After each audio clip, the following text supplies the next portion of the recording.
Hello, you lovely Hammers fans. It's bank holiday weekend. How many Cadbury's cream eggs have you eaten so far today? I'm on number 5. No, I've eaten 5. How do you eat yours? Let me know in the comments. I love them. I know loads of people that don't like Cadbury's cream eggs. They're the bollocks. They're brilliant. I love them. Happy Easter anyway. Nice long 4-day weekend. As always, if you're new to this channel, please subscribe. Drop a like on the video. That's the most important bit because it does really help us. Tells the YouTube algorithm to share it around.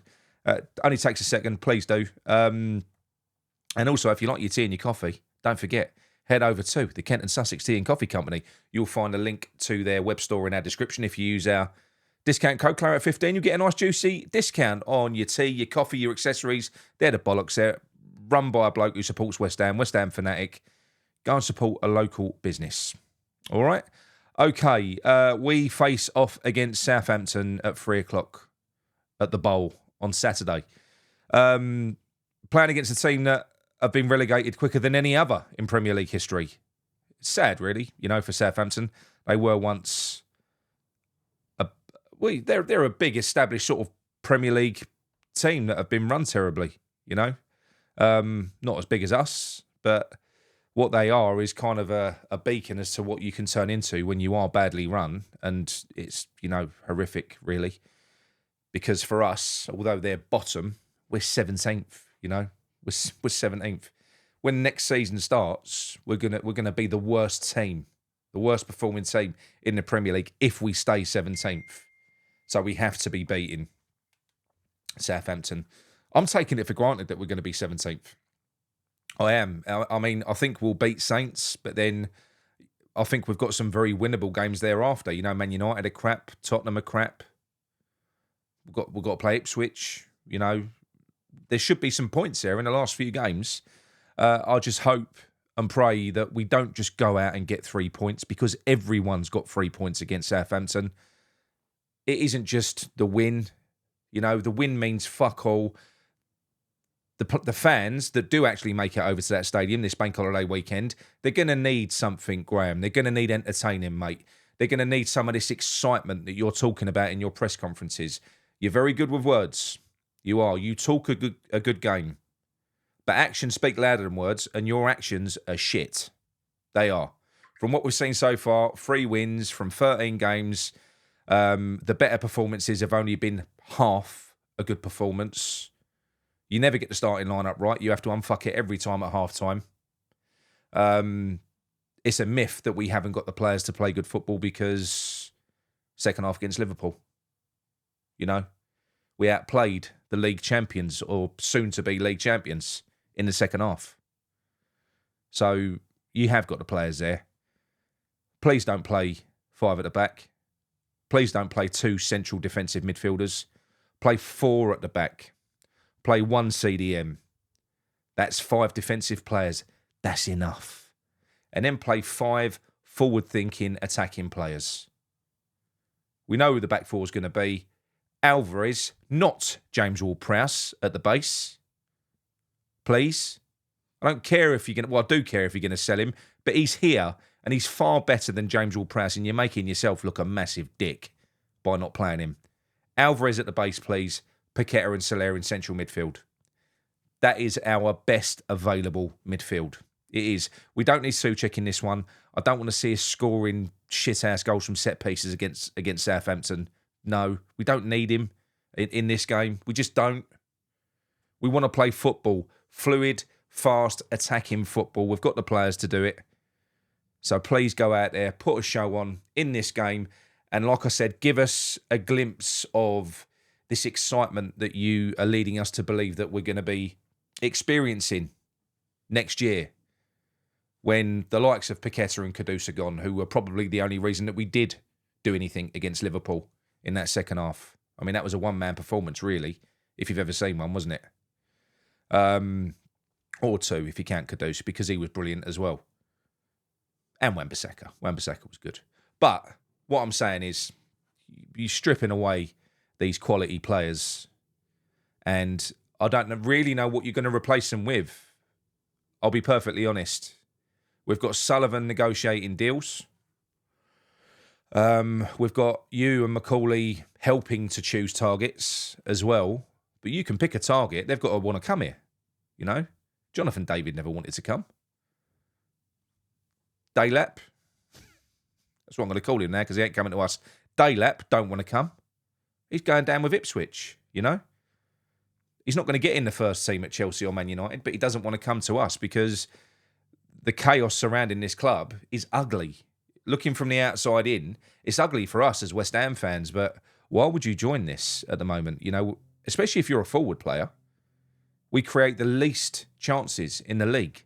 If you're a forward player and a goal bonus, somebody that prides yourself on scoring goals, you want to play for a team that creates chances. You don't go to the team that creates the least amount of chances if you want to score the most amount of goals. Simple maths, isn't it? You don't do it. So this is another reason why you need to try and ramp up the way that you're playing towards the end of this season. You've got to change that stat. That stat's ugly. That stat is going to be the hangover from this season of which you've had half of.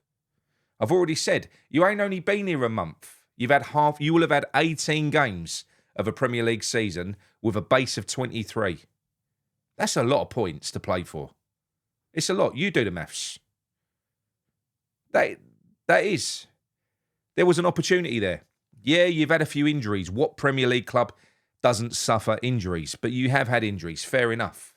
But you've also had games where you've had players available to you and you've not used them. Against Liverpool, you had Ferguson and Fulkrug sat on the bench. You opted to not play a striker.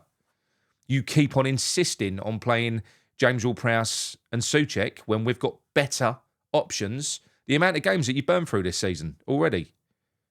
You know, this ain't a pre-season. It's worthless now. But we didn't change manager to do what we've just done. We could have done this with Lopetegui comfortably. We could have. In fact, I'm going to say this now. I wish we'd stuck with Lopetegui. As bad as it was. Because we could have gone through to the summer and had a clean bill of health and gone out then and not been... We could have picked probably from a wider range of managers. But we gambled halfway through a season and got Potter in. We was never getting relegated with Lopetegui. We're lucky he got the points that he did. And now we're stuck with this guy going into next season by the looks of things. I mean, it's all right. He's got an 18-month break clause, so we've only got to put up with this shit for another year, if it is shit, because that's all we've got. That's all the evidence that we've got. Unless you're into blind faith and ignoring historical trends from what people have done elsewhere, then yeah, there's a chance that it could be really exciting, as he says next year. Especially in the same press conference when he talks about, he waxes lyrical about James Ward-Prowse, the man that he's no doubt going to build the team around. He'll play, he'll start tomorrow in front of Alvarez, by the way. And going into next season, the slowest central midfielder, the most non-forward passing man going, is going to be the heart and soul of this football team. He's the metronome. He's the one that's going to set the tone for the game. But no, look, all that said, this is a massive opportunity tomorrow for Potter to he can't prove anyone wrong. He can't. This season's been an absolute disgrace. But what he can do is from this point on, start getting things right. Because it feels like he's intentionally fucking up. Now, he can't be this useless. You know? I don't want to play a weakened team and James Ward-Prowse and Souček is weakened because we're playing Southampton and it might work. Well, it probably will work. We could play half the youth team and I think we'd beat Southampton. And then what? Oh, Souček scored a header. James Ward-Prowse gets an assist. That's why they're in the team. We were playing Southampton. Please just play your best available team and let those players who have suffered this season go out there and have a good time on that pitch. Playing football, ripping the opposition apart. It means nothing to Southampton. They're gone already. Let's just blitz them. Play some good football, entertain the fans. And you know what? Some of the heat will come off of you as well because you'll prove that you're just not as boring as you seem so far in every way. So let's see what you do. I'm not hopeful. I mean, I'm certain of the win, but I'm not hopeful of anything worth watching, if I'm perfectly honest. But like I said, I hope I'm wrong. I will be watching very closely, Graham, at 3:00 tomorrow. We're doing a watch along tomorrow, so yeah, I'm looking forward to the game. Anyway, we're not going to get beat. That's good. So something else I do want to talk about very, very quickly. As you all know, we run a platform called the Terraces, which is a West Ham member space. It's a Claret and Booze West Ham fan space. If you do want to join, you go to claretandbooze.uk. Tonight at 9 p.m, get a wiggle on if you are going to join, because tonight we've got one of our music nights with myself, MCing, ruining songs, DJ Alan on the decks, from 9 o'clock probably till about midnight, if the last one was anything to go by. I'm going to be getting off me tits, and yeah, like I said, ruining every song. It's a good laugh. It's a good laugh. To get the link for that, like I said, that's in the Terraces. Also, it's on Anchor Point as well. So if you are somebody that's out there that needs a bit of support, our free platform is Anchor Point, and you type in cbfamily.uk to get the link for Anchor Point. So on either side, you can get access to the Claret and Booze music night, all right? But this is a link to the Terraces. Okay, right. Now, something else. DJ Alan, lovely man, really is a lovely man. The guy... he's part of our support group. He's part of the Terraces. He's the one that's literally uses his spare time to do to host all of this and do all the music stuff. He needs a little bit of help himself at the moment. So I am sharing for this wonderful man, because he is a great guy. He's professional photography and DJ services. He's been doing this for an awful long time, and you will find a link in the description to contact him. So like you can see, he does club nights, weddings, parties. He also does online ones as well, as we're doing tonight. But no, he's brilliant. He's very experienced. He can play any genre of music as well. Literally, he's got such a wide variety of music. He's a bit of a connoisseur. And his photography is fantastic. I've opened up a little space for him, actually, in Anchor Point, for him to start throwing some of his photography in there, some of his pictures, and he's brilliant. You know, he does a lot of weddings, and yeah, and events as well. He's fantastic. So please, if you have got something coming up, you know, if you've got a party coming up, you're getting married, you've got a wedding, and you need a DJ, reach out to DJ Alan. He's brilliant. He's a great character, and you can't go wrong. Trust me. Link in the description. Okay, and the last one. Do you remember I told you about the Phoenix Club? You know, I manage Cuffley, yeah? So I've told you this story already. I'm not going to go through it all again. I've been managing Cuffley boys. They're under 16s, going into under 17s, under 18s next year. They're 2 years away from men's football. 1 year if they do well enough next year. Corral is now the manager. I've stepped down because for me, it's always been about the boys. We had successive promotions, literally boom, boom, boom, boom, boom, all the way up. Hit the Premier League. I struggled. I identified that the deficiencies with this team wasn't really with the boys. It was more with me. They need more time on the. They need more coaching. You know, I don't have the time during the week. More technical coaching as well, because at that level, it's really, really important. Individual ability only gets you so far. So I've identified that, and I've arranged for Corral, who you've all heard on the channel before, to basically come and coach them and manage them as well. And we're changing shape. We're changing shape now.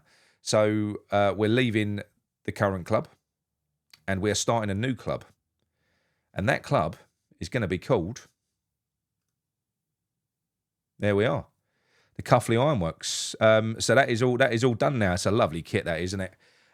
So basically we're going to be representing West Ham. It is a Phoenix club. I don't know what this is going to grow into. We're going to need some funding for this, so I'll do a crowdfunder thing. Over the weekend and get that set up and get that done. But there's going to be some exhibition games. They're going to be obviously in a league as well, playing in cups. But we'll be doing regular exhibition games until they're ready to play men's football. We're going to have social media pages as well, where you can basically see highlights of goals, player profiles, and you'll be following them every step of the way as well. You know, like I said, there's some really good players in this team, and grassroots football is where it is anyway. I mean, that's generally where I get most of my pleasure now in football life. You know, top flight football's a bit shit, isn't it? So yes, there we go. We've got a Phoenix Club.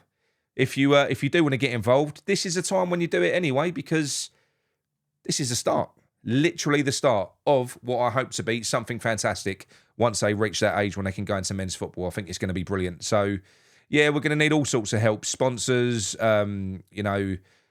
we need training facilities, pitches, stuff like that. So anyone that does want to help, or feels like you can help, just you know my number. My number's always on screen. Well, I'll tell you anyway. It's 07515 515 444. If you can help us in any way, please do.